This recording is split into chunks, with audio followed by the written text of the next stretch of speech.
Good morning, good morning. Hope everyone's well.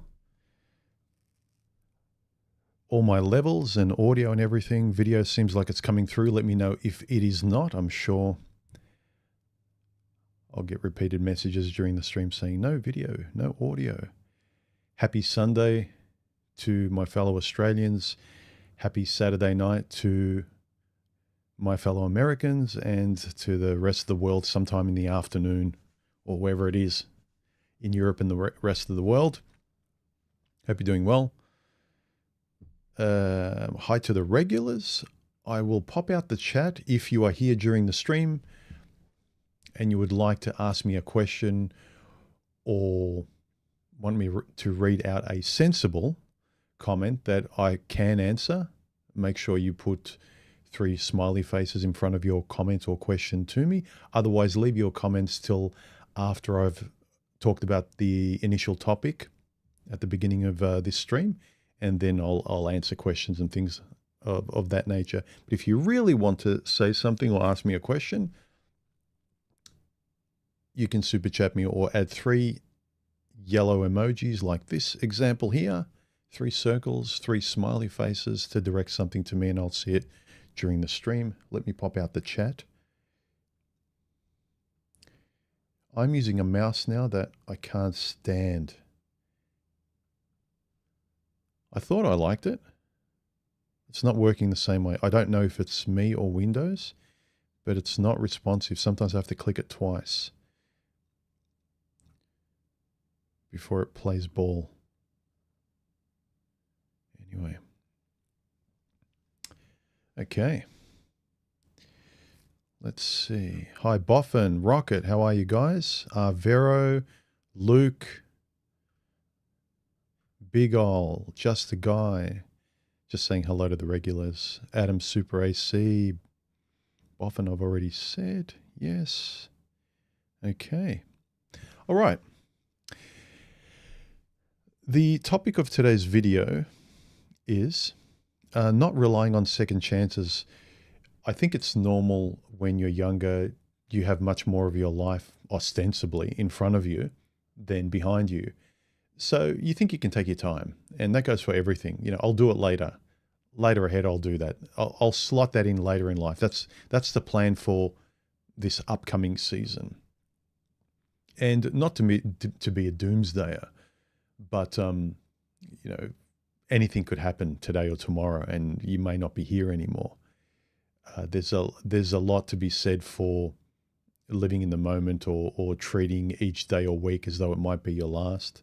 We've all heard stories from people who have been diagnosed with something from their doctor, and all of a sudden they just start living life in exactly the way they always wanted to. But until that moment, it wasn't important because, you know, there's always tomorrow. There's always tomorrow. The procrastination of putting things off till tomorrow or getting in shape till tomorrow or whatever it might be. If you're into traveling, I don't know what it is, but each one of us, I think if we can overcome the fear or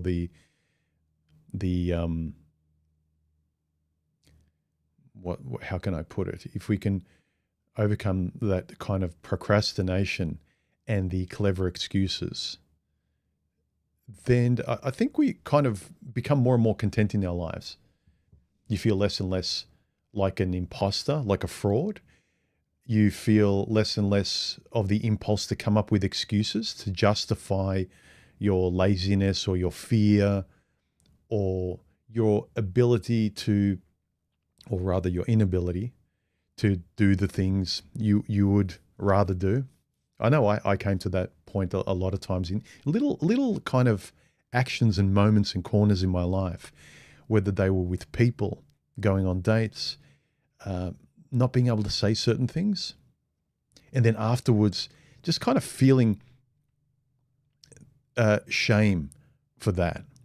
And I knew better. And those are the little things that make a world of difference, I found.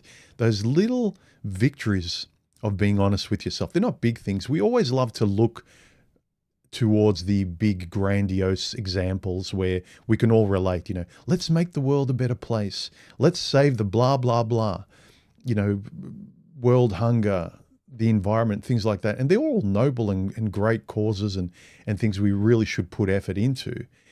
But I think a lot of times for the majority of us, they're convenient, laudable virtues to get on the podium with and, talk to with people because it's relatable, as a way of avoiding bettering yourself in these little areas.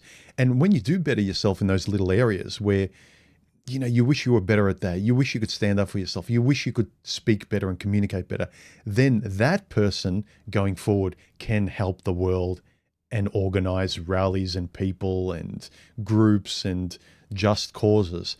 But a person who can't even speak up, can't articulate themselves, can't do the basics of mental or physical health within themselves well, they can't stop, they can't maintain their physical health properly. They can't even maintain the first step of their mental health, their acuity, their kind of communication, things like that. That kind of person is just going to sort of want to be led and dragged around by someone who is a leader. And I'm encouraging people to be leaders of themselves insofar as the metaphor goes, insofar as you taking care of yourself, you speaking better because it's important to you, and the efficacy of that in your life, how it will kind of help you along. The suit of armor around you isn't defending yourself against women in the world. The suit of armor around you that will always protect you is your vocabulary and thinking and acting correctly. You don't just say this stuff in private to the guys and be done with it. Yeah, that's as far as your self-help goes. That's as far as your philosophy and your ethics goes. You talk about them. But if you don't act, if you don't speak them, if you don't make them real, as in with words, and out there you make those choices that are right, but they're kind of little. You're not sharpening the edge, your rough edges.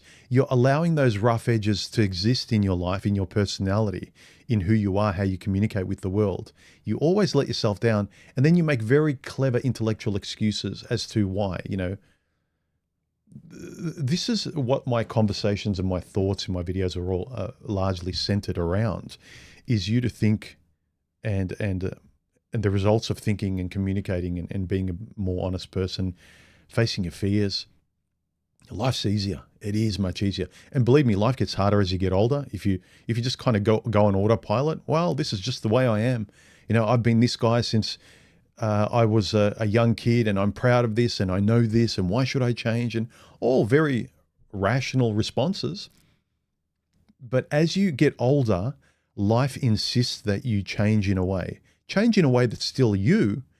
But if you're just going to get more uncomfortable with change and barricade yourself from the 5-year-olds or the 10-year-old you's position of why should I change? No, you don't have to, but you'll suffer more and more if you don't adjust your life, your thinking, so you can make your life easier going forward. Life gets mentally especially, but physically too, mentally and physically harder. If you don't change how you think, you will continue not to exercise. You will continue not to think better and relate to people better. You will be alone.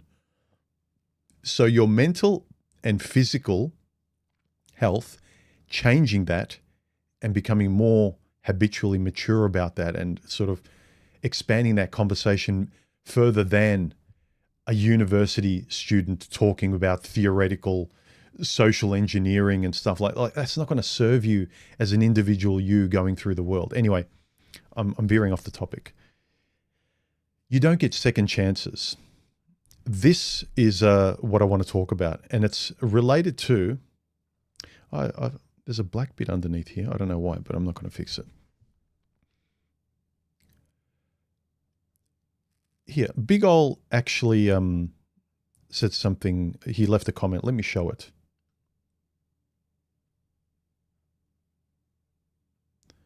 Come on.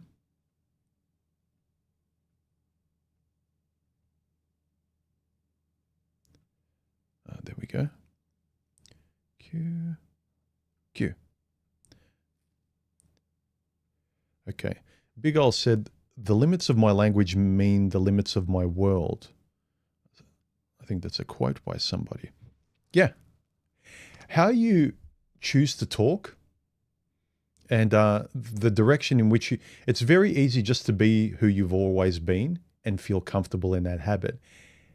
And then you spend more time just being comfortable on autopilot, and you think just because the results of being that way, you keep hitting a brick wall, as in like, I keep striking out with not communicating with people on dates, on jobs, on my health. I can never get up. Like if you talk the same way to yourself and you believe in that discussion going on, who you are, this is all learned behavior. It is. Most of it's like, there's a lot of genetics, but a lot of it is habit and the people you're around, and especially how you were raised. You might think that, well, all I have to deal with is the short disappointment after I'm habitually myself, how I usually believe in things that never works out. And all I have to tolerate is like the small disappointment at the end always. But I'm always comfortable in my safe little cave. I always believe that things are going to turn out better, even though they won't. And I only have to accept a small moment of disappointment again and again and again and again. And you think, or you feel rather, in aggregate in time, you spend most of your life in naive bliss, believing it'll turn out better. So you're still hopeful, and you only have to tolerate the small disappointment at the end that comes over and over and over and over again. And so you think, on average, I'm fine with my life because most of it is optimistic, even if it is naive. And I like being the same person I've been for the last 30, 40 years.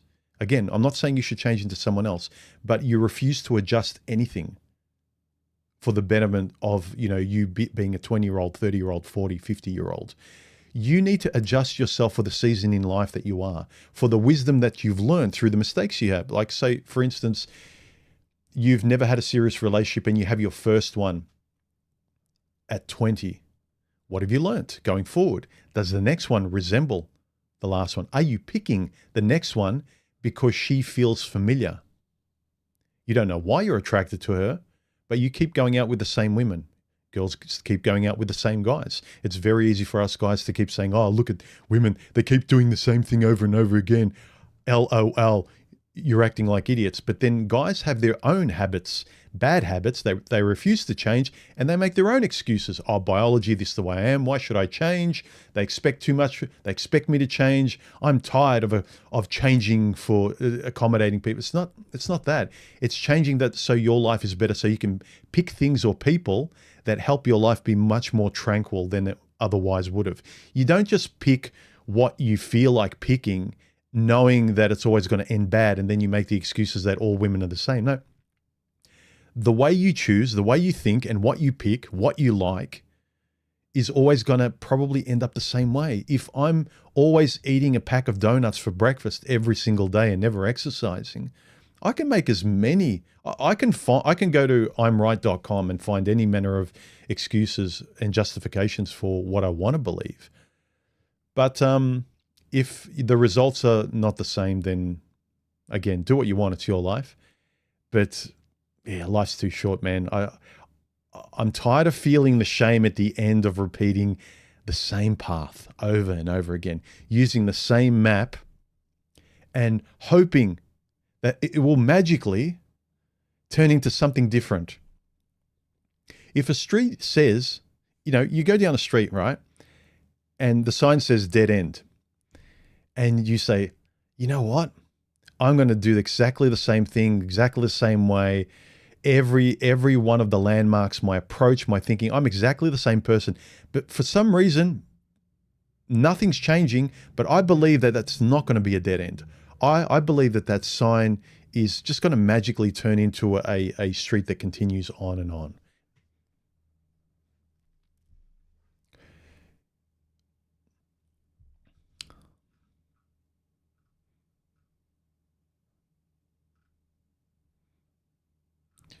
Okay, let me see. Good morning, everyone. Hello, hello. Striking It Rich says, do you ever feel a pang of sadness, depression or sadness that you haven't reproduced any children of your own? No, honestly, I don't. I've never had that chip in me, and I'm not trying to sound special or sort of uniquely different where, I boost my ego or something like that. I just never have had that in me. And I've always, I think, trusted my instincts. Even when I was younger, I knew nothing like most people.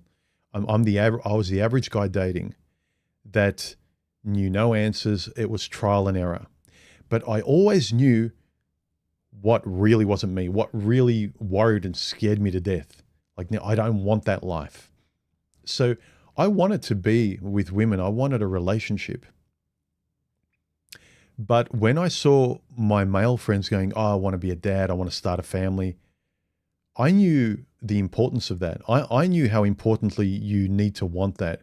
I knew that it's kind of saying, well, I'm going to move to Africa and open up a clinic for blah, blah, blah, and start a business. It's like, whoa, that is serious. It takes a lot of effort. That is all your life committed, like, on the poker table, putting all your chips in there, and you really want to do it. In the same way, I really want to write and draw, and there are things in life I really love, and they're part of me. What they were talking about was something very, very different. And it wasn't like, well, the laws and women will take your kid. Like, it was before any of that. It was, this isn't my life. And I've often relayed the metaphor to help people, the more normal, natural human beings that do want to procreate. I know I'm odd in that sense. I'm the outlier, and I'm not. And as I'm saying, I'm not saying this to be special and raise myself above you in any way, because I don't think it is. I'm kind of odd and peculiar. I'm an outlier, sort of not vertically in a hierarchy, but horizontally. I'm on the side somewhere. I'm in the corner. And it's just the way I am. I can't apologize for it any more than a guy who's gay or a woman who's a lesbian can apologize. I feel like I understand how people, as I've grown up, I can relate to the gay guy or the lesbian, where, sorry, it's just the way I'm wired. I don't like the opposite gender. I'm sorry. No malice. I've just never had that chip. So to answer your question, I don't. No. Not one pang of sadness or depression. I've always had more of a longing to be with a compatible woman. I've always enjoyed my life when things were good with a woman. So, and I always naturally wanted that. As a teenager, I always wanted a woman in my life. Never wanted a family. And whenever I saw my friends and family just going in that direction so self-assuredly, and I was like, what's wrong with me? Am I like, you guys believe in this like religion? Like, you guys believe and want this like the sky is blue and the sun comes up and the sun comes out. Like, it was very potent. I got it. And I was like, no, the sky is not blue. Like, I might be odd. I'm sorry, but I can't jump off that cliff because I have to be responsible for it. I have to show up every day, wanting it, maintaining it. And they say, oh, well, when you do it, it'll change. But that's a very big risk, because I've talked to some people where they listen to their parents. They say, get married, and they did that. The Fight Club scene where Brad Pitt says, Dad said, go to college. Now what, Dad? Get married. It's kind of, you follow the advice of everyone and you do what they say, and then you're responsible for it. And especially with a child, whether you want it or not, the responsible side of me will have to take responsibility for it. And I won't like it, and I don't want to resent it. And right now, I think I will. Hugely. I can trust it'll change, but I don't throw my caution to the wind. I know how I feel now. I trust who I've always been. I am open-minded. If in case you look at my discussions and the way I talk to you guys, I'm open-minded. But I come to a crashing halt to the boundary of what I know myself to be.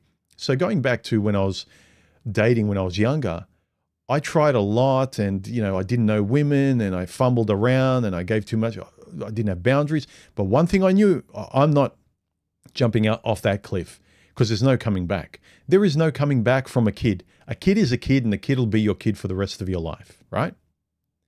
And I can't trust everyone else's drives and motivations because they want it. I don't. They wanted it before, or they were at least open-minded to it. I'm the equivalent of a gay guy wanting a straight family, white picket fence, church, blah, blah. Like, you pick the cookie cut. Like, that's what I feel like. It's just not there. Anyway, I've answered your question. Crummy VCR says, call me a doomer, but life is a mess and trying to retrofit everything for the sake of it for might be your last seems exhausting just the sake of trying to be hyper efficient, in my opinion. I'm not sure what exactly you say. Are you directing that to me or in general, Crummy VCR? I know there's a lot of life that's just crap. It's irreparable. I look at the maintenance and hygiene of my own life and dealing with the outside world as fairly and honestly as I can. And if I can't with people, you walk away. I'm always after making my own world as tranquil as possible and not stepping on the necks of others. I look at cooperation and conversation rather than debate and trying to be right and things like that. I know the world's a mess. A lot of people have resorted to being sort of animals, tearing each other apart for their own gain and things like that. But I always believe now that, as cliche as Jordan Peterson mentioned, you just keep your own room clean or clean your room or whatever the heck he said. I really think that holds true as the base. If you've got the hygiene of your life set, everything else is just cream, and you can actually make your relationship with the outside world and helping the world and yourself in groups and things like that, you can add more value. You can contribute more as long as your base is you've got an exercised, strong, realistic, fair mind and body. Be the best you can be going forward. Then that better version of you in a group, helping the world, all of that kind of stuff externally will be better and better. You're not going to be a passenger helping the world, bullshitting yourself. But I see a lot of people online, and some people might call me this kind of person as well. They're very clever with words, but they're not very wise, and they're not being genuine people in discussions. They're not having conversations. They're very skilled at words, using them to manipulate people. There's a lot of gaslighters out there masquerading as coaches, as friends, as trust me. And they're not really coming to the table as a friend, as a person on a level playing field, recognizing you as an individual and them as an individual and trying to cooperate and be on the same page. I don't see very much of that.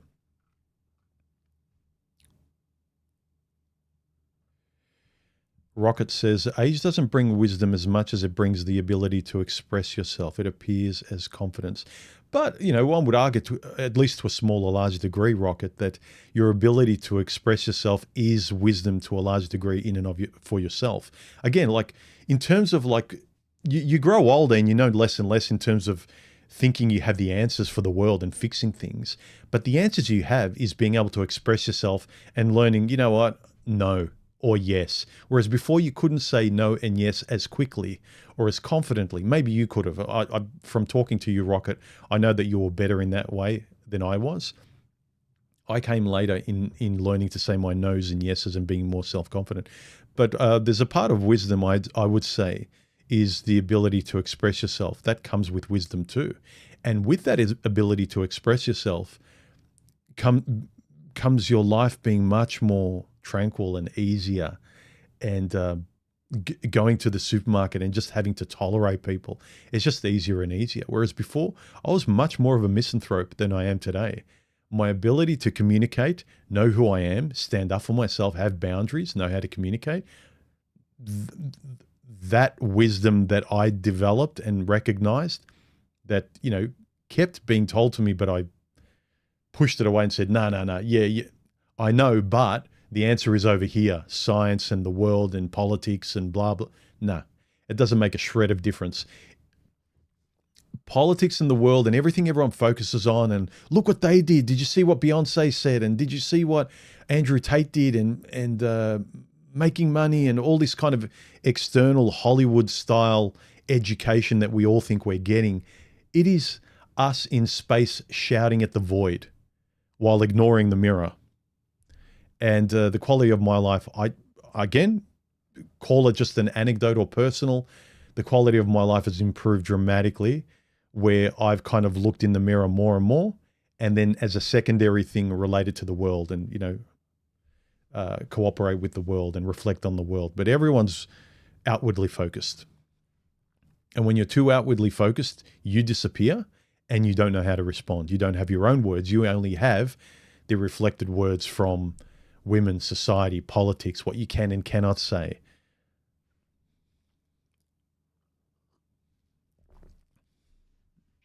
Hey, Donna, how you going?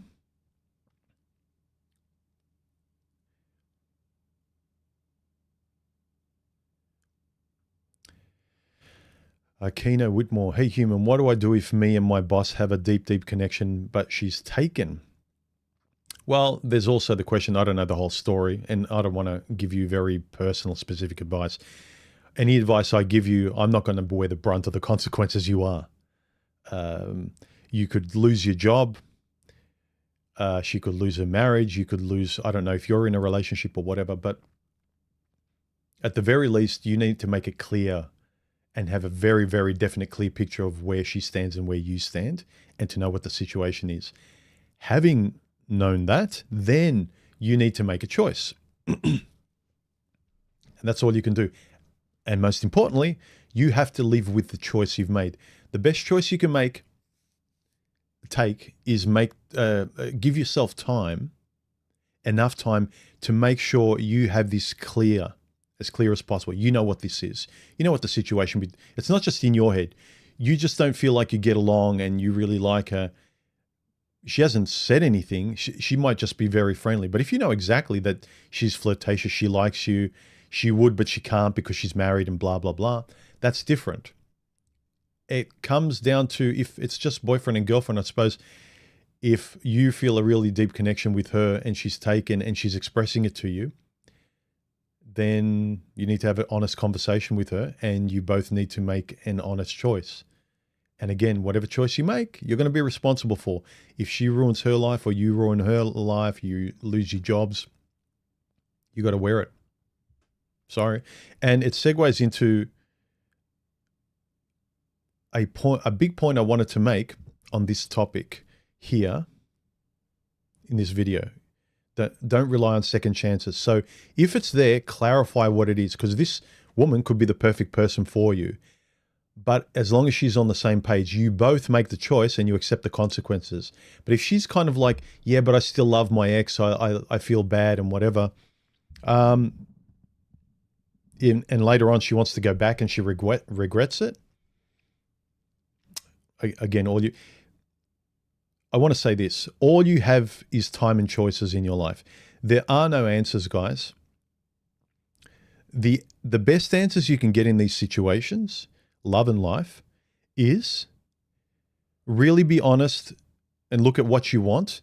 Communicate it clearly with the person and yourself before. If you're on your own, you want to make a decision, you don't know if you should leave your home and sell everything and move to a different country, or, decide to make a big change. Spend enough time with it. Like, make sure it's the right decision. And if you make it, even if you're not ready, but you just feel compelled to do it, accept the responsibility that you've made the choice. No one else. Society didn't push you. Women didn't push you. Your job didn't push you.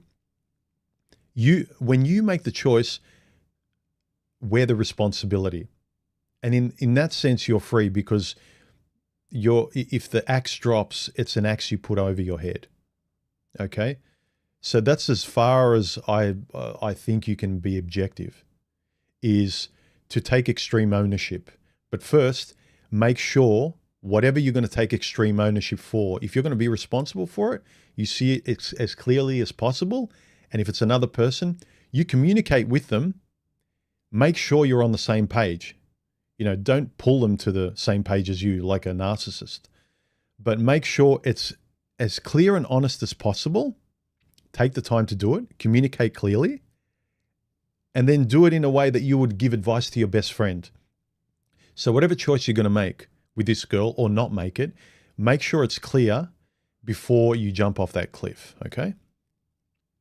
Or more accurately, jump off the cliff or the plane with a well-packed parachute.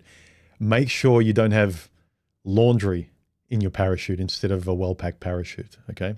That's kind of what I try and imbue with these kind of conversations.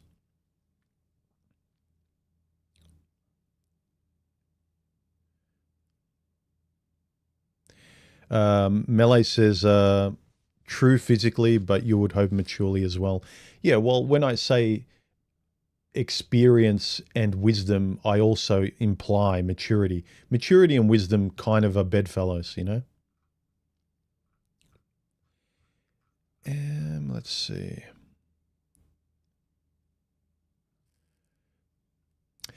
Crummy BCR says, always be flexible. Disappointment is a small inconvenience. If you don't expect much from others, you'll be a lot better off. Don't care about things beyond you, but don't be careless. Yep. I'll repeat it again. I encourage guys to take sensible, recoverable risks where you trust your instinct, that you're not repeating, you're not blueprinting your reckless, dumb mistakes of the past. Take new, calculated, sensible risks. Fight for what matters to you, guys. Like, don't just fight for a safe cage where nothing happens. It took me a while. Like, safety's one thing. I get it. Make your base safe. Have a place to sleep in. Have a roof over your head.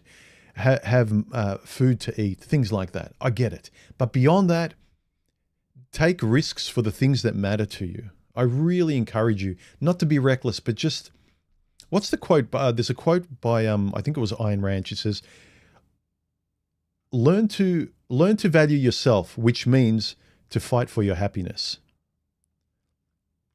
And valuing yourself in the way that I kind of encourage you guys to do is to really fight for your happiness, or the tranquility of your life, the security of your life.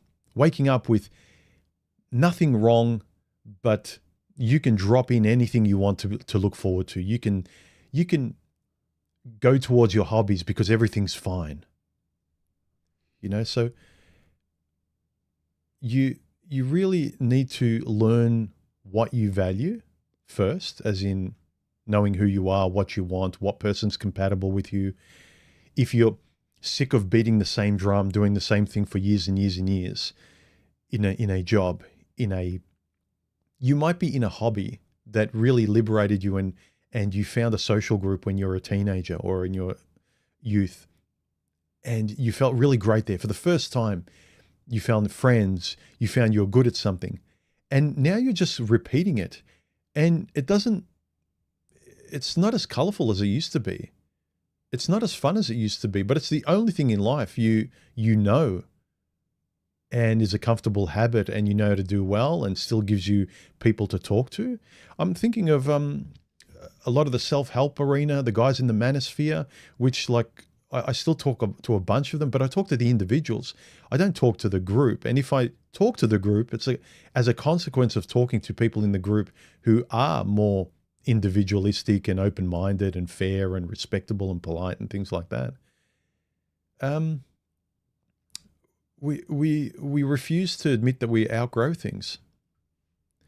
So yeah, always be flexible, but stay you. Be flexible that you can grow, learn, get better, things like that. You're not getting better if you stay in the same Groundhog Day of the same 15-year-old you. Even worse, people are regressing to the 5-year-old versions of themselves, because that's the easiest, most primitive feel-good loop where you can trust your limbic system rather than your prefrontal. Sorry, I'm using $100 words here. But yeah, just make sure you're paying attention to who you are, what you want, and you're not being sort of puppeteered around by life and women and things like that and believing that's true just because they're confident. A lot of people that are very, very confident, they're a mess inside. They can't spend time alone. What's it saying? A lot of the world's problems would be cured by people having the ability to sit alone in a room by themselves for a long period of time.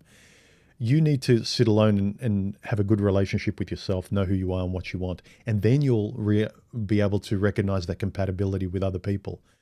You'll be able to realize when you're on a date with a girl, it's like, this feels very different and great. We're talking like we're friends, like we know each other. It's not just a feels good. I know why this feels good. I can say things. She's got the same values as me. This isn't just mysterious. It's like, how can I keep this going? Let me lie to her and say nice things all the time and avoid any bad topics. It's like, no, this person thinks about the good and the bad like me. We want the same things out of life.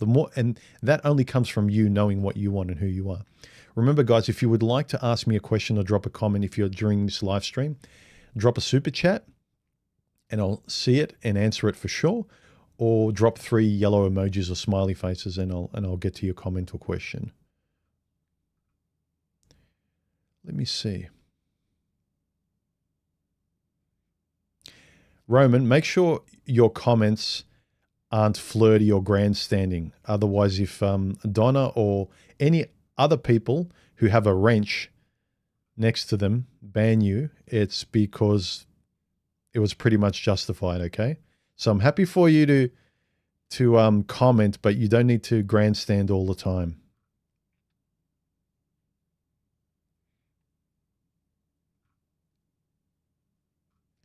Okay.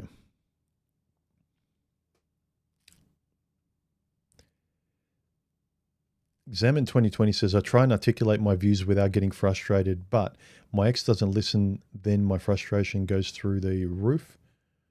My ex doesn't listen or didn't listen if they were your ex. Past tense. I make a fool of myself. Okay, you're just typing very quickly or autocorrect maybe.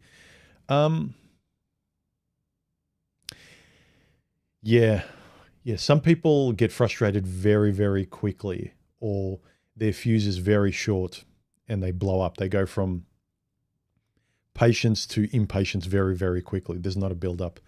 Again, I think that's kind of innate. And if it's a quality you wish you didn't have, or it could be better, something you should work on. I need to work on being more concise. I was having a conversation with the missus this morning. I talk around the subject because that's the way I learn. And I could make my videos 3 to 5 minutes short, and I'm working at making them shorter and more concise because I repeat myself a lot. But I realize that's the way. There are a lot of qualities in my character where I've just kind of beaten myself in the same direction. I talk at the topic to get to the crux of the point, and I exhaust myself to find the truth. And I've exercised that. So I have to kind of repeat it to myself. And that's where I can get to the point and it sticks. Whereas other people, you tell them once, yeah, you've told me that thing. I need to repeat the sentence from every angle and get to the poetry of the point. And then it sticks with me because I've repeated it to myself. And then when I talk to other people, I do the same thing with them. Most people don't need that, but at the same time, that's why I'm so kind of calm and good with certain things in life where I react. Where if I've kind of beaten the point down and I've talked around it from every direction, whereas other people just look at it, yeah, you told me that what you meant, I got it. But then they forget it and then they stumble and fall into the same traps again and again. I rarely fall into the same traps in conversations that I've talked to death. Does that make sense to you?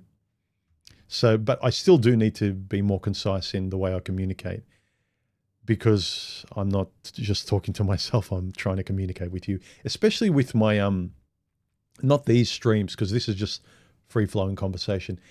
My regular videos, they should be more to the point. That's why I need to get better, especially. Luke says, was there a time when you were relying solely on a second chance or really desired one? Oh, yeah. It's a natural impulse, but it's a natural impulse that rarely bears fruit. Think about the times where guys got back with their ex, they wanted the second chance. And how many times did it work out? Almost none. I would say like the percentage is less than 1%. Because you remember the good times. You're heartbroken. You remember you remember the snapshots of you smiling on holiday, in the bedroom, the honeymoon period of when you were like going out. You don't remember the hell that caused you to finally break up. Because most people, if the slow demise of relationships is the death by 1,000 cuts. So you don't remember what caused you to break up, because you're not going to break up a meaningful relationship like that. And if you are, you're a sociopath. But if you just kind of jump like that impulsively, that's impulse control. Most people break up over time, worn away, unable to communicate until there's nothing left and there's nothing else to do, and you just don't have any more fuel left in the tank. No one remembers that. So a lot of people regret, more or less, they're just lonely. They regret not being with someone, and the last person is the most familiar. I think I made a video and a couple of streams citing the point that most of the times we regret or we miss our very last ex, but a lot of times we don't miss the one before that or the one before that. Yes, we can maybe recall with fond memory the third one before the last one because that was a better one, but it tends to be that you miss the last one the most because you're lonely. So regret, I'm more talking about people that talk about regret like, and I think I did a poll about this. Let me expand this window. I did a poll about this. What do you regret? And I'll read out some answers. But it's the old cliche of the time machine. The cliche is, oh, well, if I could go back in time with my brain now, if I could go, like, you want to go back in time because you know you do things better because you could speak better. You could stand up for your yeses and your nos. You would finally tell them, speak your mind. You would have ended that relationship after a few weeks, not a few years. The wasted time, the embarrassment, you cringe, you look back on yourself and what you did, the love letters you wrote, the Valentine's cards. It's like, ugh. And it's a good reminder of where you were compared to where you are. Yeah, it would be nice if you could transplant your personality and your psyche and in that person. It'd be great as a way of going back in time and just talking to my younger self. That might make a world of difference, but we always want to go back with our current mindset and our maturity. We don't really want to go back. If we just go back in time, we'll just make the same or similar mistakes. That's the truth. We want to go back with a certain chicky poo or a certain job or a certain situation with family and then do it the way we regret not doing it.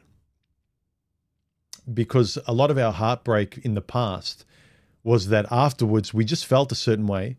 We couldn't verbalize it. We couldn't make sense of it and articulate it and process it through our brains. But now we can.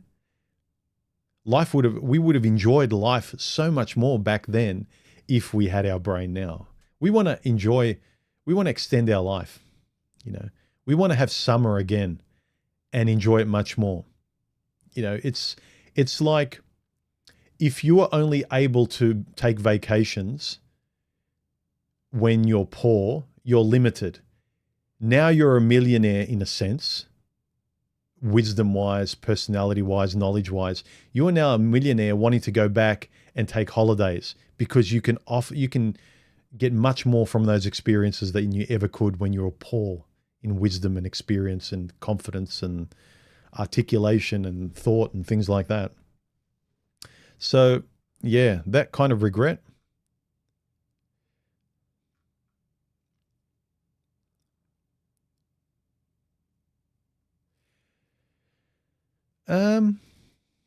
Here's a question. Striking Rich, if you were a young man today, how would you go about finding a potential long-term relationship? I would go about it the way I have within the last 5 years, I would say, is be very deliberate the way I dated and not the way most of us, quite rightly, is chance because you don't know anything else. You don't trust anyone. You have to kind of touch a hot stove to go, ooh, okay, I know that now. You need to build up your empirical experience. That's the basis of your self-assuredness in life and knowing what's true. Yeah, you can look at data, you can look at the stats, you can look at the wisdom of elders, but you need to pass it through the filter of your own life and see if it correlates. Does your life experience resemble the political talking points, what men and women are saying? Can you avoid the train wreck simply by dating intentionally? Like, we talk about the right thing to do, how women should date the right way and men should, but do you do that? I would date more with intent, more aligned with these values I'm speaking about that make me feel alive, that make me feel like, yeah, this is what life's about.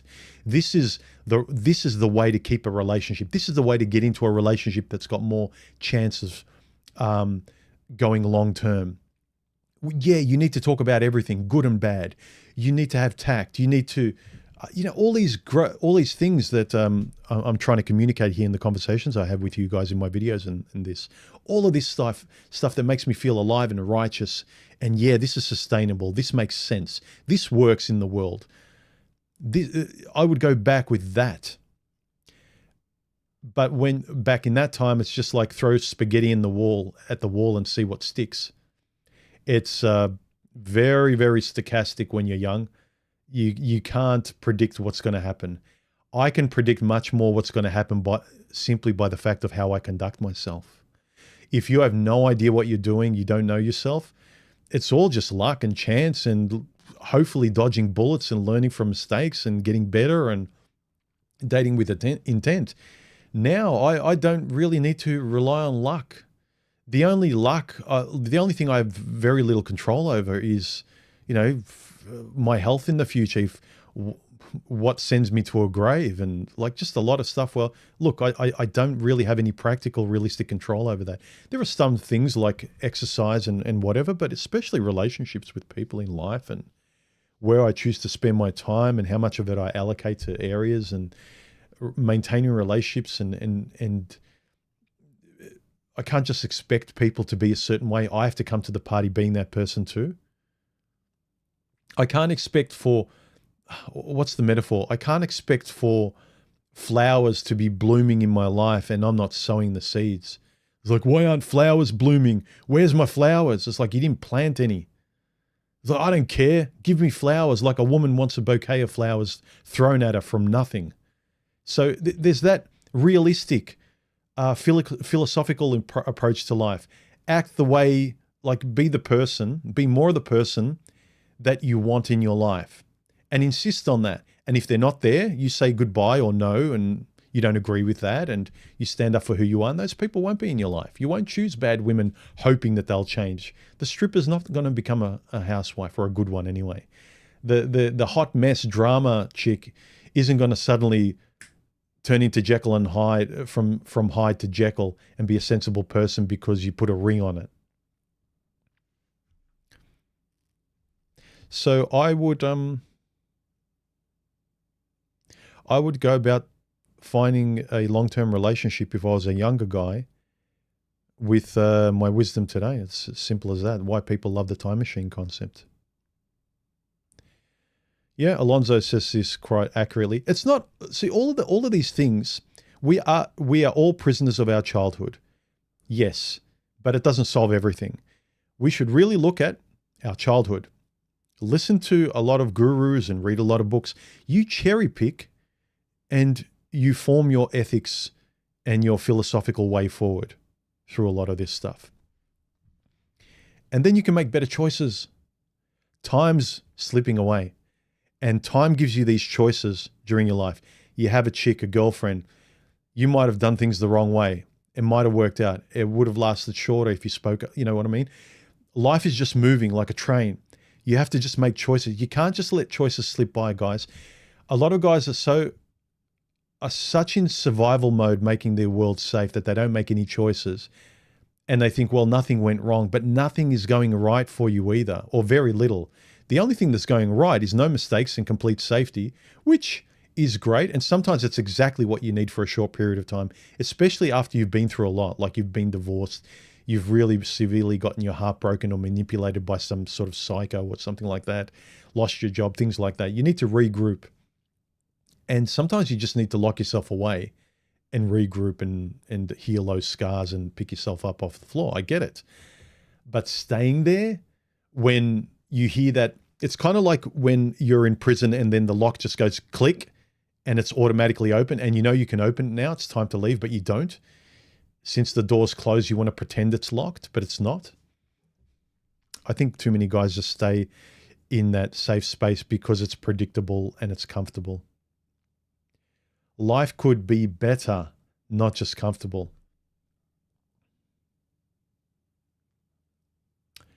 Okay. Let me read, because I asked this, like, it was the basis of this video. What do you regret? You know, because life doesn't give you second chances. And I asked people what they regret. And let me read some of the comments out.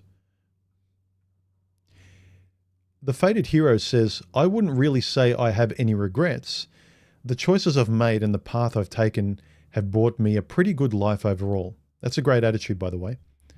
He continues, change any of those poor decisions and I may not be here, but I could have saved myself a lot of pain by taking more accountability in my relationships sooner in life. Yes. I'm pretty much on the same page as you. If I never made a mistake, I wouldn't have learned any insights. I wouldn't have known myself so clearly. I would have just thought, well, automatic life is great. Everything just works out. I probably would have been thinking like a woman more because life just works out no matter what I do. Short moments of pain, but no real poignant moments of change where, you know, no moment of rebirth because there's no consequence that, like, there's always a soft pillow to land on. So in a sense where I wouldn't have had those liberating light bulb moments and changes in life for the better, because there would have been no reason to keep changing being on autopilot. So I would agree. Big Ben 2014 says, I regret not admitting to myself that I was always happier alone. Fair enough. Peg Bell 4612 says, regrets, we all have them in one form or fashion. The key thing is to learn from them and shore up our thoughts and actions moving forward. A regret others can relate to is not having short proper quips at the ready in repertoire for certain instances and circumstances to encourage others to step up, shut up, or rethink about something they said. This is an important point that I want to make a video about. This is an important point that Peg has relayed. A lot of these things that we keep getting frustrated about, like, you know, someone asks, why aren't you married? Why don't you have kids yet? You don't want kids? You don't drink? Why don't you drink? And they always annoyed me. But if they're so important, they aggravate you.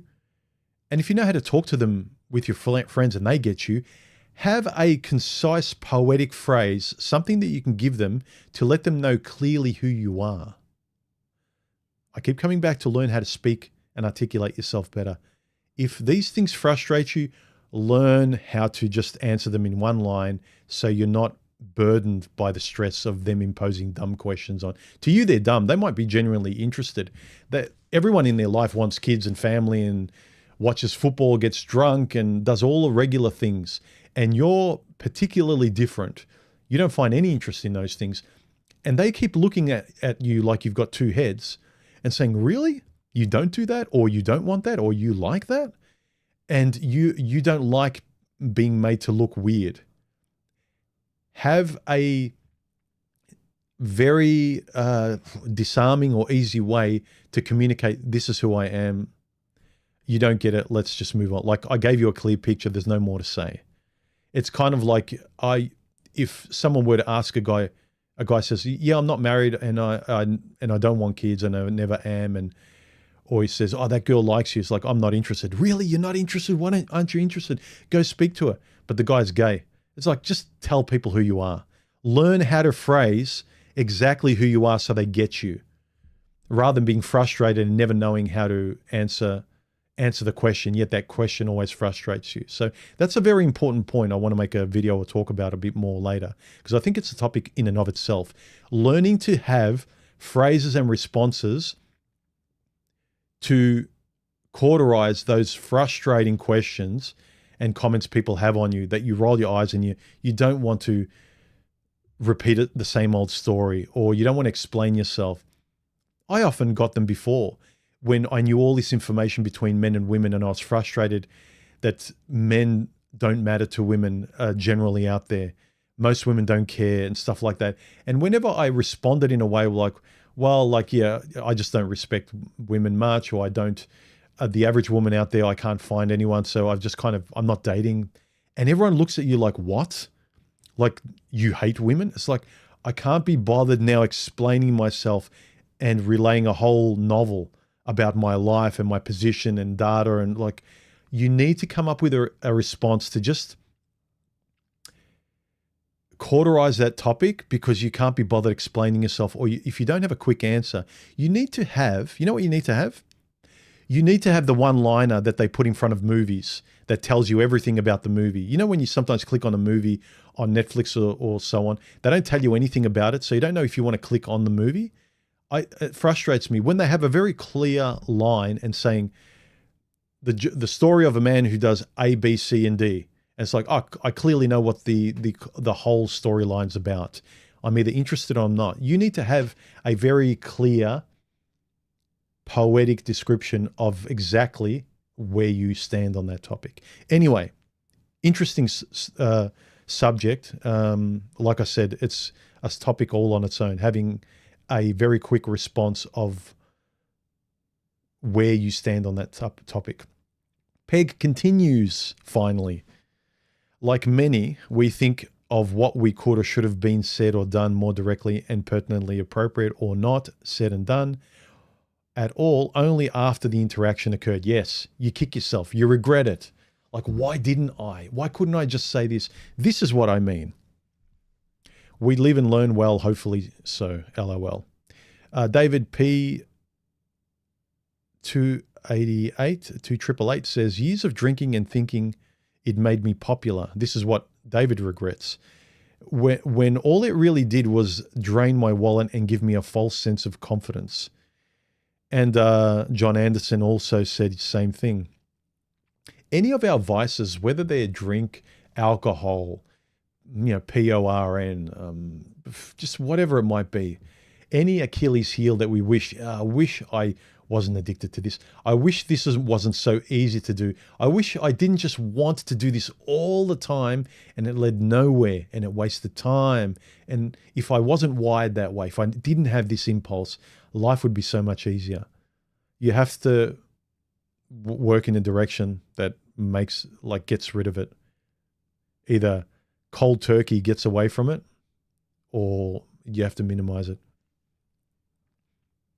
Lat QCD 9221 says he regrets just about every mistake. I've made in my life, from the smallest to largest, which is why I have to force myself to not dwell on them and to only remember certain ones long enough to learn something from them. Yes, the frustrating thing is you want the time machine. You wish, you regret, and you just feel shame. You feel shame because you can't do anything about it.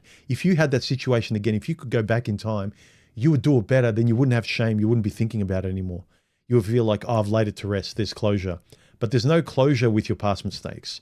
You have to learn from them and coldly move forward like a sociopath for your own good, because practically you just can't.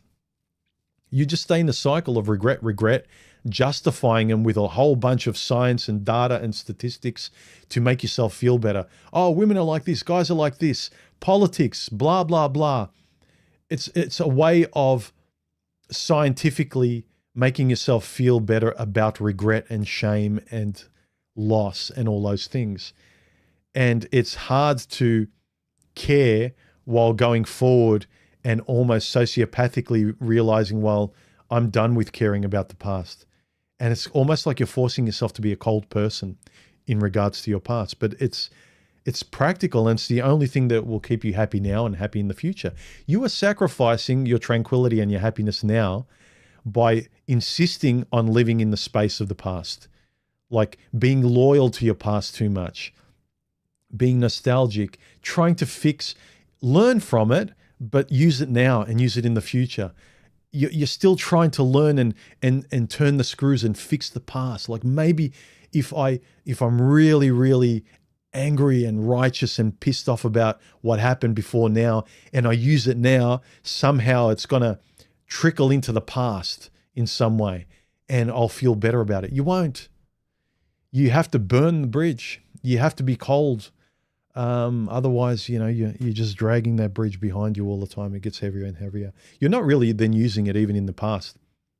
You're not using,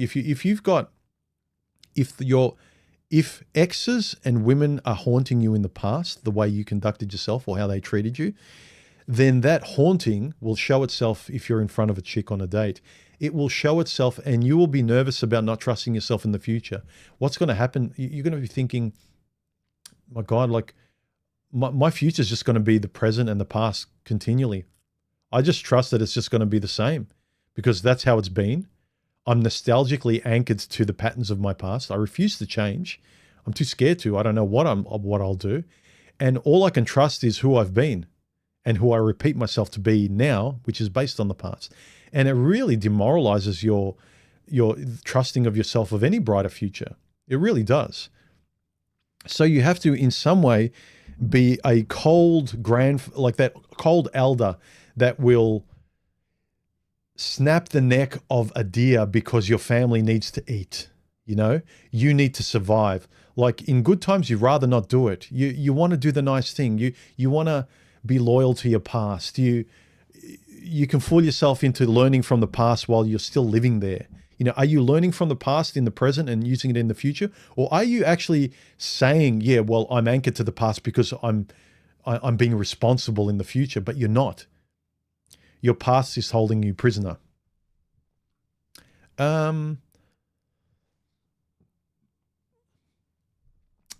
Let's see.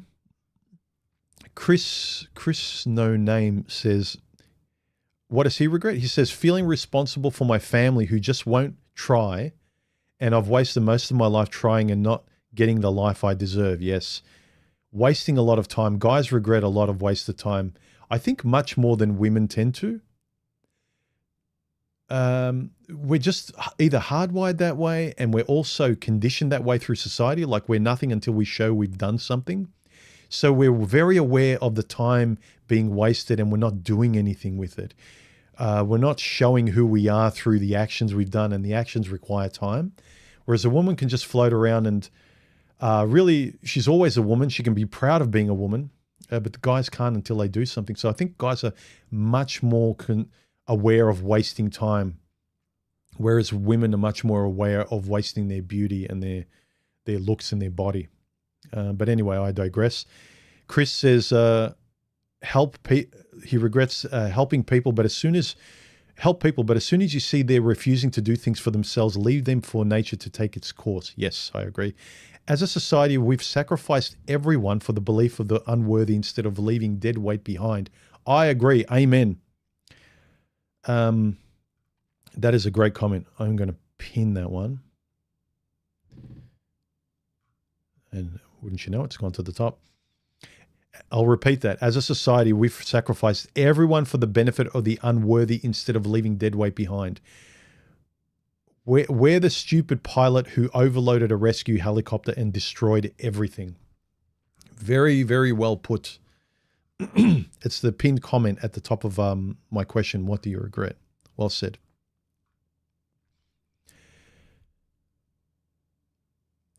Capo4270, broad question. Are you speaking overall or relationships? Overall. The more I do these videos and the more I look at life, I'm interested in ways of thinking things that can work in one, like a Swiss Army knife, like thinking better and expressing and articulating yourself honestly works across the board. It can work in relationships. You won't regret things if you're not avoiding things and you're being direct. And even now, if I'm direct and honest and I really, really believe and I'm reflected on things and I'm giving you my mind, like, and then in a year or two, someone says, well, you said this in 2023, human. I'll be like, yeah, but I really, really believed in that. I don't believe in it now, but I fully know where I was at, and I was really standing up for my belief, and I was really righteous. I don't think I was being rude and unfair. And I give myself the flexibility not to make excuses, but I can't have the wisdom of a lifetime at the age of like 18 and 20 and maintain the perfect wisdom all my life. That's ridiculous. You learn things and you get better and you get wiser, hopefully, over time. And maintaining a flexibility and a realism of looking back at something you said a few years ago or a perspective you had and saying either, yeah, I don't believe in that at all now, or I still believe in it, but it's a bit more nuanced. It's not so black and white. I realized I was very cold about it, and I left no room for the everyday life to come in. We do it with ourselves. Think about when you're trying to form a really good habit. You make it very black and white. You make it very robotic, and it's very hard to do because you're not a robot.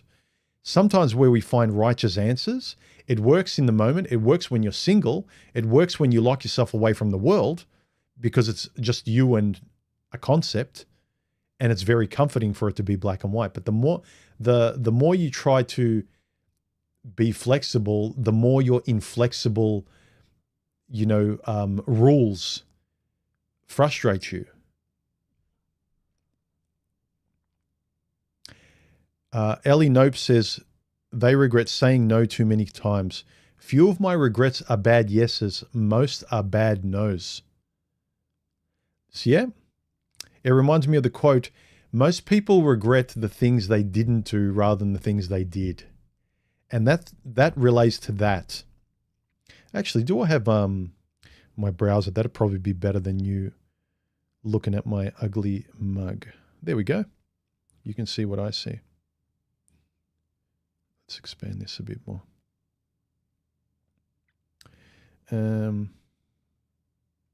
Yeah, this one. Saying no too many times. Few of my regrets are bad yeses, most are bad nos. Yep. Yeah, I can relate to this a lot. Not learning to trust my gut instinct earlier in life, and especially not being able to have a conversation with that gut instinct, articulating myself, reading earlier, and through other people's writing and understanding and literature, they came to a verbal, a conversational understanding with themselves about what they felt. So I had good instinct about, like, I don't want kids. I just knew it and I felt it. And I just knew it naturally wasn't me. Being able to articulate it to yourself just makes you feel so much more stable. It's the difference between knowing that you're mostly this person and then trusting that you're person. It's the Matrix one. It's a difference between knowing you're in love and then thinking you're in love. It's a difference between talking the talk and walking the talk.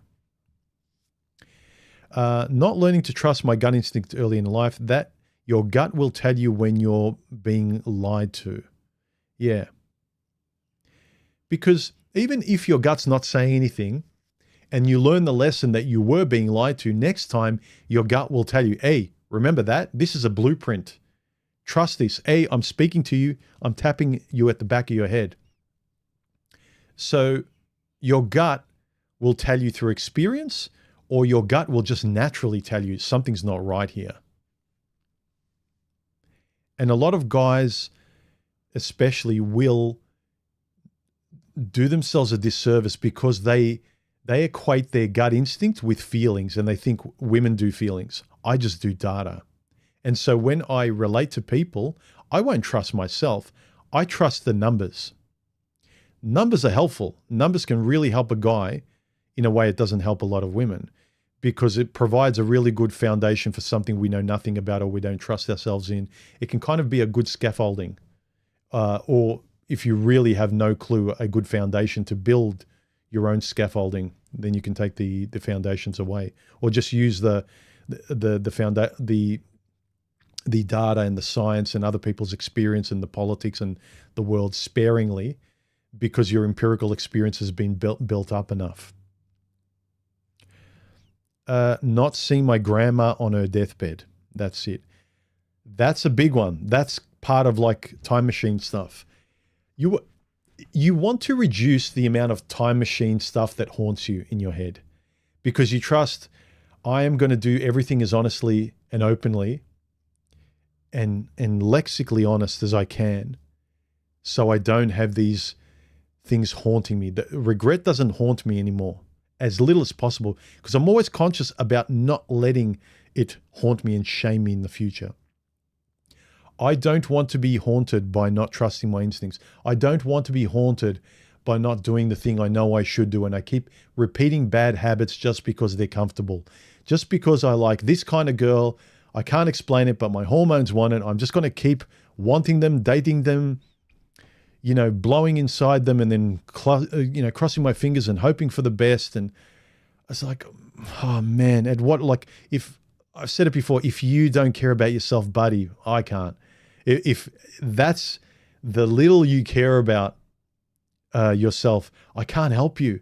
And also, I don't want to hear about you coming online in the comment section and getting on your podium and talking about men and society, and you don't care. It's like, you don't care about yourself, man. You care about men, but not yourself. Like, that is such a disingenuous comment where you can leapfrog yourself. It's kind of like you've got a kid or you've got a best friend and you care about other guys before your friend or your child or you. To me, that's not a very noble person. That's not a guy I would have as a friend. That's not someone I would trust. But men, yeah, but what about you? What about your family? What about your friends? What about the people you trust in your own bubble? What about your life? The world does not come before me. And it's not that I don't care about the world, but caring about the world so you can beat your ego in front of people and have a conversation that everyone else is familiar with. Like, yeah, we all care about the environment. We care about the world. We care about politics. That's after.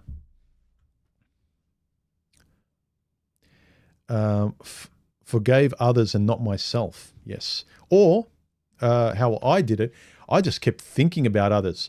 If I took care of others, then I would get mine. Serve people first, and then they would reciprocate and give me, here's some food for your plate. I've served you. They're appreciative. You could tell how much they want it. And my philosophical approach is like, well, it'll come back to me.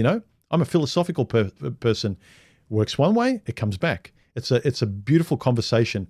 It's a balancing act. No, didn't come back. It was a one-way street. I saw one-way streets as two-way streets, and they weren't. There was a sign that said one-way street. After I went down it, it was very apparent I should have turned back. But I kept saying, yeah, I know it says one-way street, but I trust it's two-way. Another car's going to come down the other side. I know it. No, it's not. It's just a one-way street. Not standing up for myself. I don't know if you can some guys can't do anything about that. But if you can do something about that and you regret it, you should do whatever you really want. Go about the best, most rational, logical way to get it. If it won't leave you, don't be reckless. I said at the beginning, pack your own parachute, do it professionally.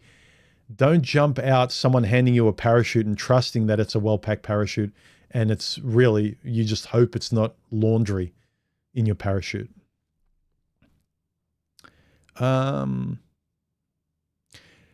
Two Dogs says, I regret wasting 35 years pursuing material worldly things and not getting to know and spending time with Jesus instead. I've corrected my course, though. It's never too late. I also regret not spending more summers and time with my granddaddy before he passed in 2005. I don't beat myself up over it, though. Good. Whether it's, again, you'll get to a point in your life just because of time that you can't go back. I'm imagining there's a lot of guys, and I certainly saw it before. We can comment with a lot of these girl power chicks. They get past their prime and now they're old, and like me, you're largely invisible in the dating world. And now you kind of like, now I want to be serious. I'm tired of having fun. Yeah, I'm off the kind of political high horse of like laughing at people's pain and saying girl power and stuff like that. but no one will date me. Where can I find real men? Or guys still being that old guy with his unbuttoned shirt, white chest hair and a gold medallion at the club, picking up 20-year-olds, trying to be rich, make money so you can date 20-year-olds and high five other men saying, yeah, I made it. I figured it out. Like, you wasted seasons of your life. You're trying to go back in a time machine. And even if you get the young girl, you want to maintain it, even though you don't like being around them. You have nothing to talk to them about. You have to be interested in their world, or you got to meet each other halfway, and you're not meeting each other anywhere. So, yeah. Wasted life, weight gain. I don't have regrets, only lessons learned. That's a good attitude, you know. The way you talk to yourself really helps you in moving on. But sometimes a lot of times I hear guys being so realistic that they are just justifying what happened. That's real. It happened in the past. You're wanting me to bullshit my way to think positively, but I don't. I feel terrible. That happened. It's going to happen again. I miss her. I screwed up.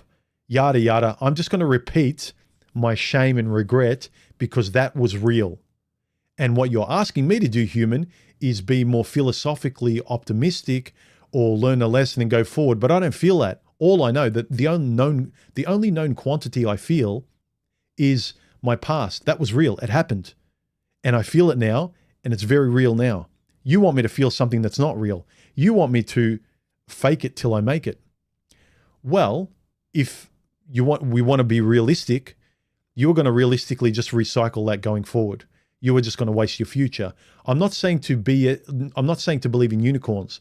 I'm saying to learn from your past so you can enjoy your life going forward. Use your past coldly and intellectually and stoically, but not emotionally, like you're slingshotted back to that moment. You know, not like being hypnotized by a therapist and you're really reliving that moment and falling apart with your eyes closed. Not that. Like a guy who, not someone with PTSD, someone who's come through it. Otherwise, yeah, you're just wasting your life. The last comment I can't really read because it talks about explosivization. Says he basically talks about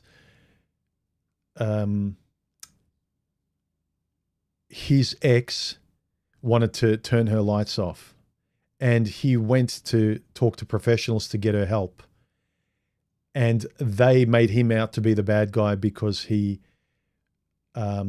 expressed a private matter. He shouldn't have breached her confidence and talked to other people, even if they were professionals and they weren't going to tell anyone.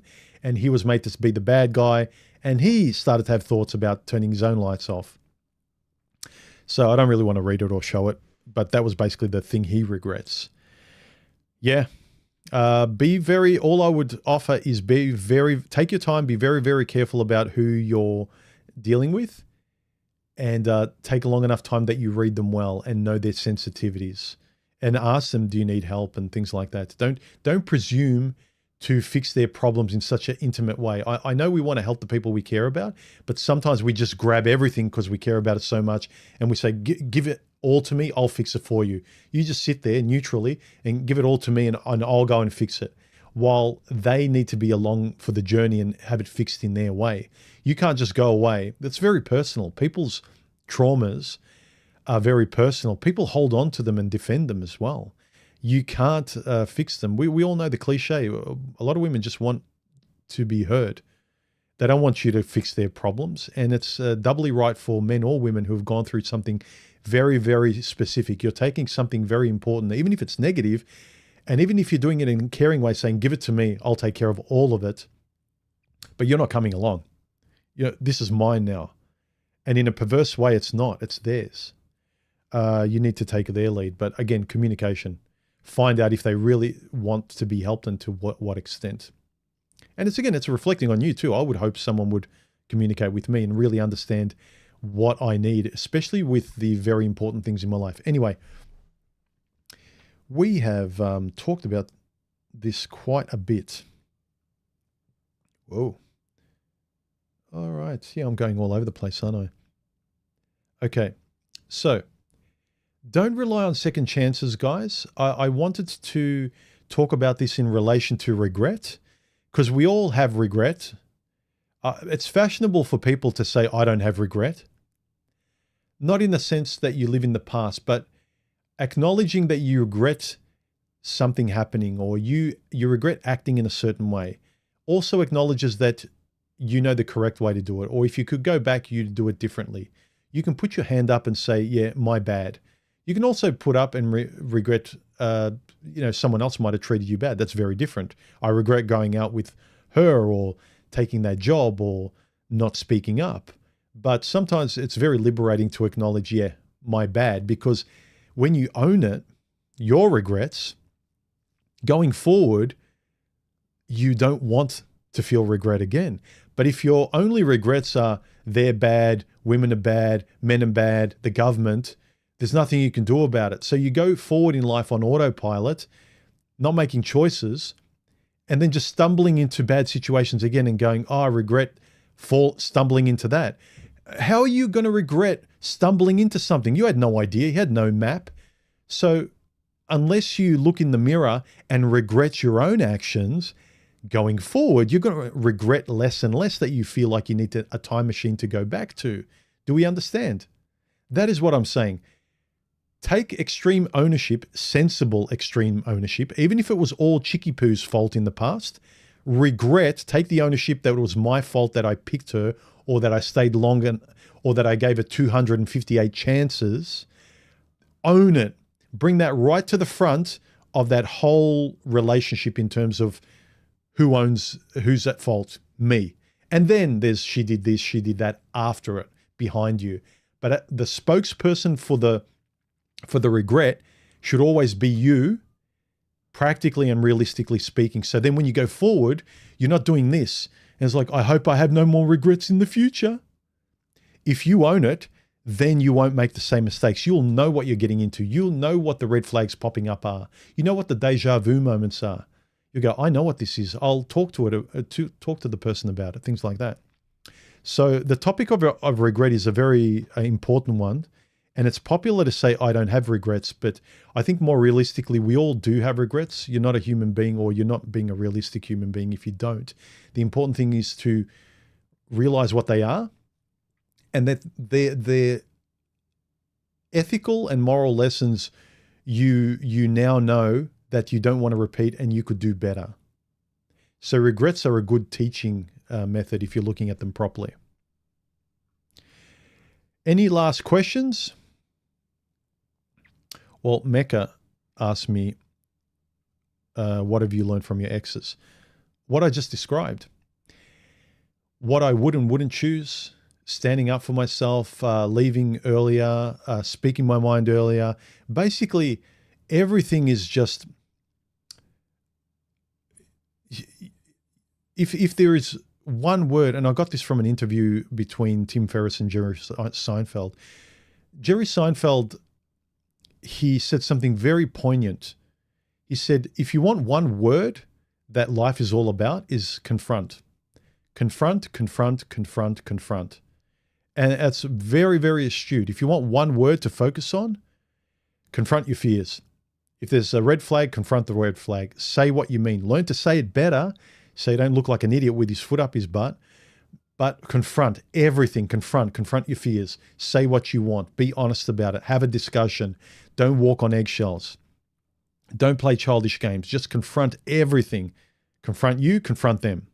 Not in a mean way, but in another word, it's honesty, honesty, honesty. But confront is a much more, I think it's a much more kind of a piece of language that works well with guys, like, doing something, like, really facing what you need to face.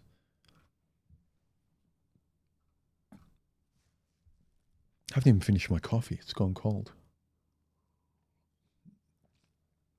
For the nerds out there, I'm using the same equipment as last week. Lewitt 550DM microphone. Camera is a Canon R6, and my audio interface is a Rodecaster Pro. And this microphone has the low end boosted by, a small amount, like about 5% or something, 5 to 10%, maybe. That's all. Again, that's just because of my voice. Your voice, you need to adjust this differently. What I will say is this microphone is very, very smooth and clear. It's very, very articulate without being sibilant. It's really nice. Anyway, it looks like this. It's a very boring looking microphone, but it's a really nice sounding one. Hence, let's make it look better. Unless I'm going to talk from out here and have the microphone from like do this, it doesn't really matter what the microphone looks like. But if you have a 24mm lens like this, and you have to get up close enough to have a nice frame of you, then when you have a clown nose over your microphone, it really doesn't matter what it looks like unless you're going to have it exposed and pay attention to how you're speaking. Anyway, any last questions, people? Have I missed any? I don't think anyone's super chatted, so I haven't missed any super chats.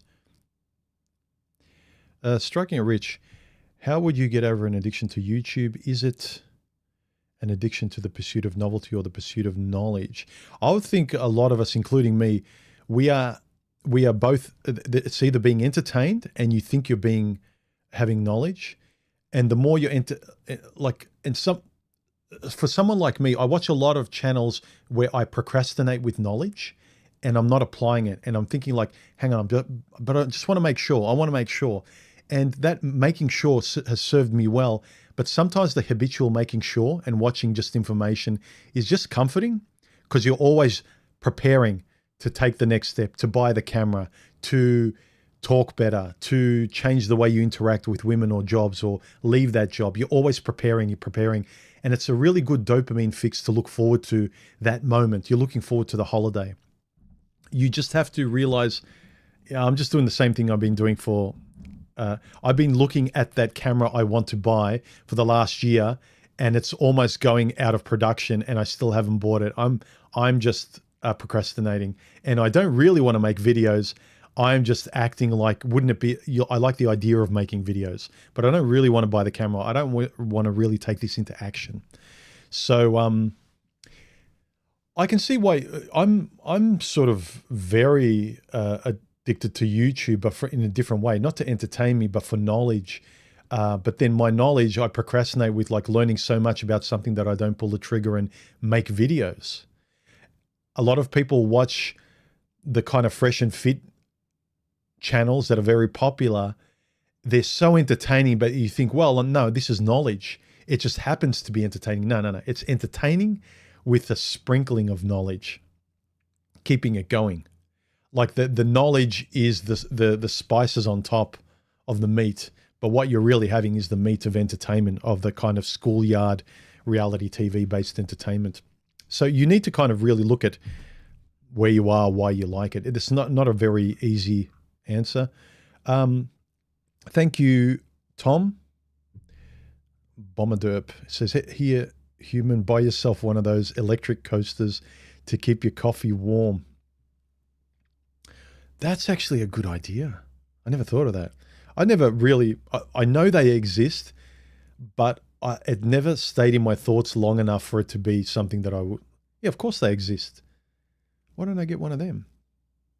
You know how many times I make myself a coffee and sit down to write or do something, and it's kind of like, now great. And then I get into it and I forget the coffee, or I forget to drink water. I spend 5 hours doing something and I've got a headache, and it's like, oh yeah, I was supposed to drink, or I haven't eaten. My blood sugar's going down or something like that.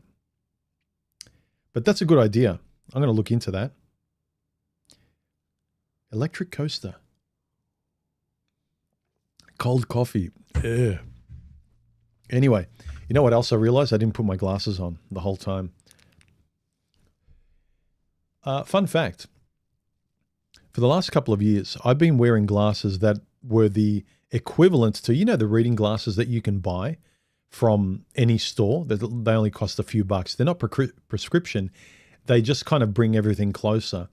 I ordered a pair of glasses from just some random place online. I don't even know where it was.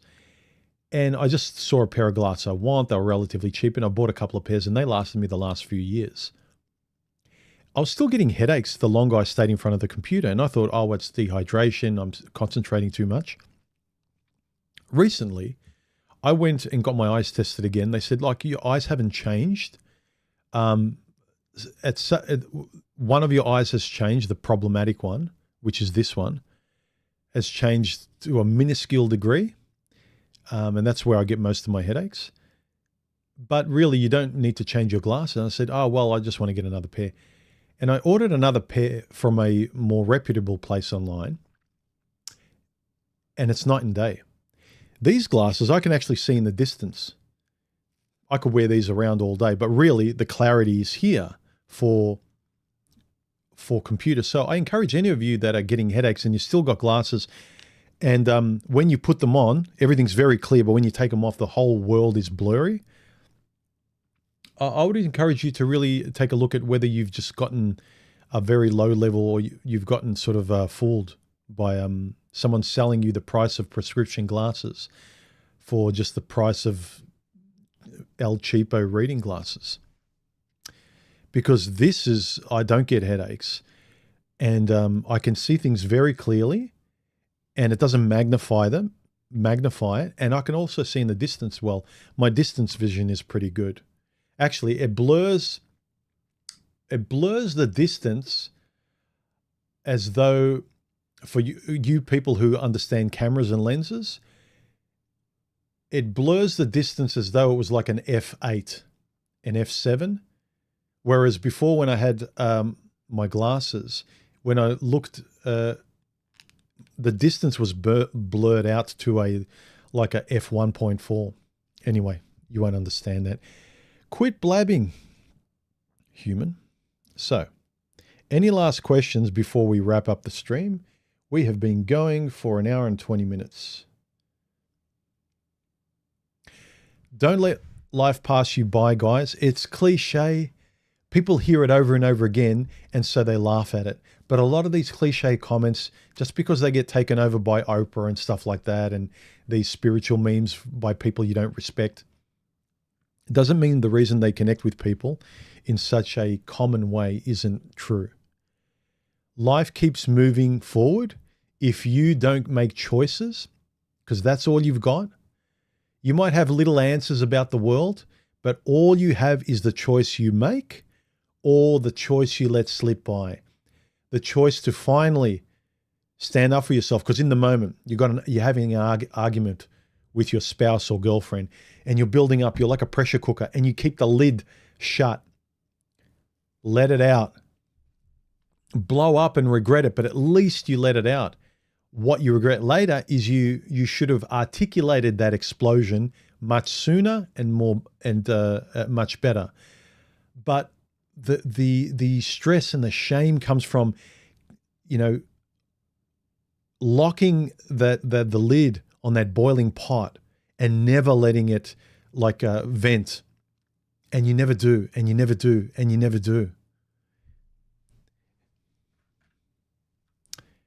Don't regret not taking the choices, and you keep getting choices presented to you again in the form of another girlfriend, a better choice, a better job, a better whatever, and you still go, no, I can't. It has to be more perfect. Well, it's 10 times better than the choice you made previously 10 years ago, and there's a choice being presented to you that's everything you wish you could try. Like on the surface, so far, you go on a date, and this chick is everything your ex wasn't, and you get along with them, but you won't, because you believe in your church of thinking all women are the same, and that's the way it is. You have faith in your group's edict more than you trust your own judgment. And again, I'm not saying to jump out of that plane with no parachute, but you won't even pack a parachute for yourself. Like, yeah, it's a bit nerve-wracking, but it can be exciting if you know you're packing your parachute, you're aware of this. I don't want to step outside of this plane, but I know I'm not going to die. And that's where you kind of learn to get confidence in your life. So guys, any last comments or questions? Hey, Corey, Tom, Melee. For any people wanting to chat on, if you've got a microphone, jump on my Gilded server, link below this video or in my About section, and I'll jump on in the next 10 or so minutes for a little bit. But I can't stay very long because I've got a family barbecue in a little while. But I'll pop in to say hello.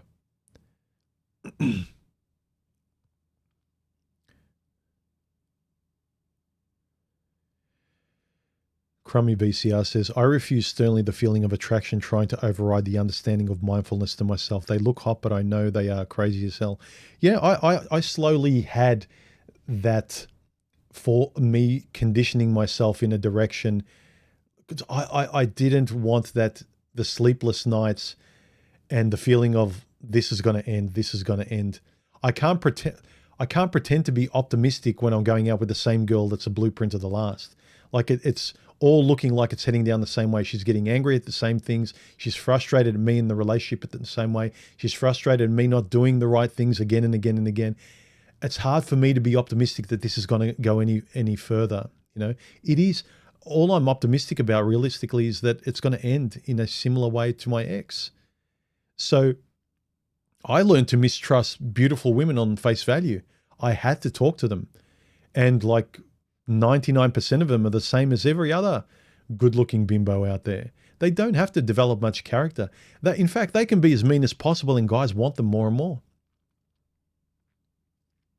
But that kind of narcissistic people-pleaser mentality never lasts. It's one person scooping the other person out and discarding them like an old bus ticket. That's all it is. And I was tired of having discarded bus ticket relationships. I wanted the sort of dog and dog owner relationship. I wanted the partner, the friendship, the meaningful, long-term, communicative, everything is out in the open, trusting thing, relationship. And I can already hear a lot of guys saying, LOL human, you still believe in unicorns? Say, okay, yeah, think the way you want. Think that way, that world, with you not making any better choices, not standing up to telling women to F off if they're being rude, not going on the second date when you know it's not the right person. Look, keep doing it. Keep trusting in the numbers and you will be part of the numbers. But if you intentionally date, you will be less and less. I'm not saying you won't be completely, you won't fail. You will be less, the chances of you relating exactly to the numbers that result in a relationship will be less and less and less. Given the way I really peel the onion back on these conversations with relationships, do you honestly think that I would be with my woman and we would be living together if I was like, all women are the same and this is pure luck and I don't know how this is going to go.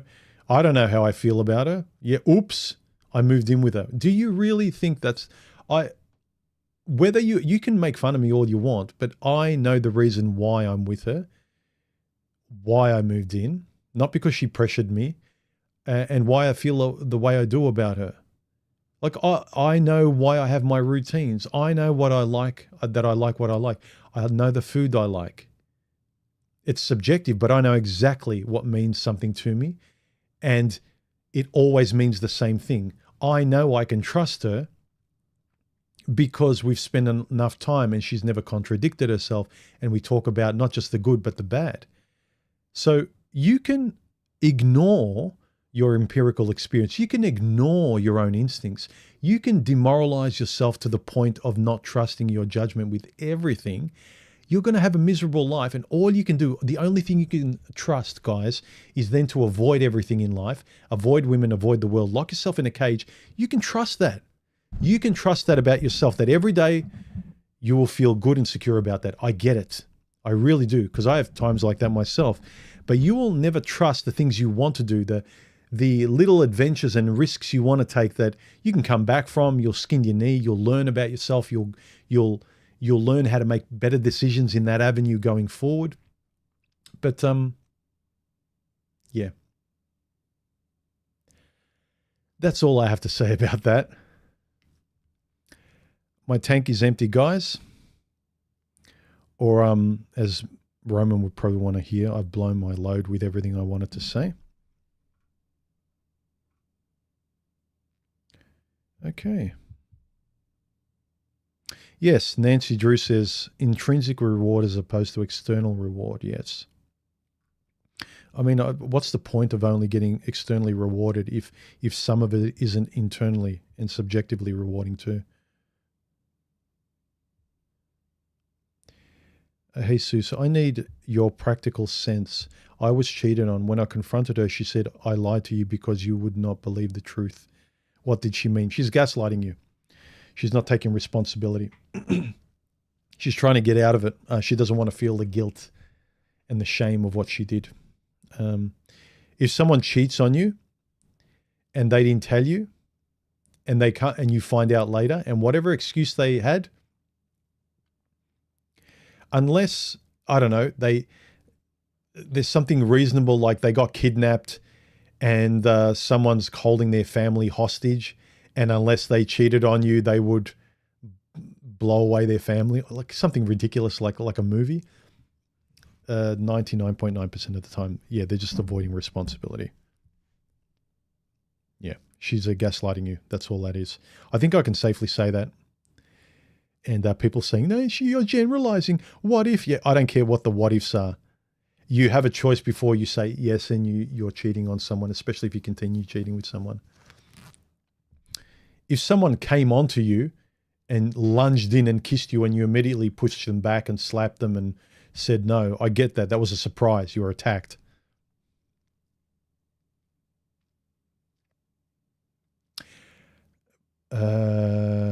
Bobby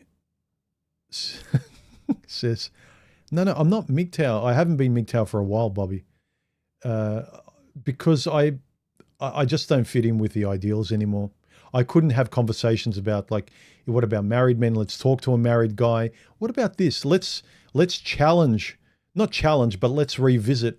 And it's become like a church. There's certain things you cannot talk against.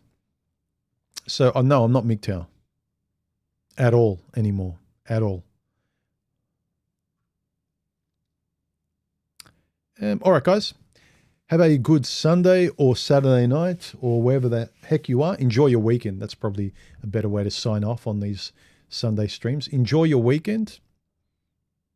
And yeah, I'll see you in the next video or stream. And yeah, enjoy. Bye.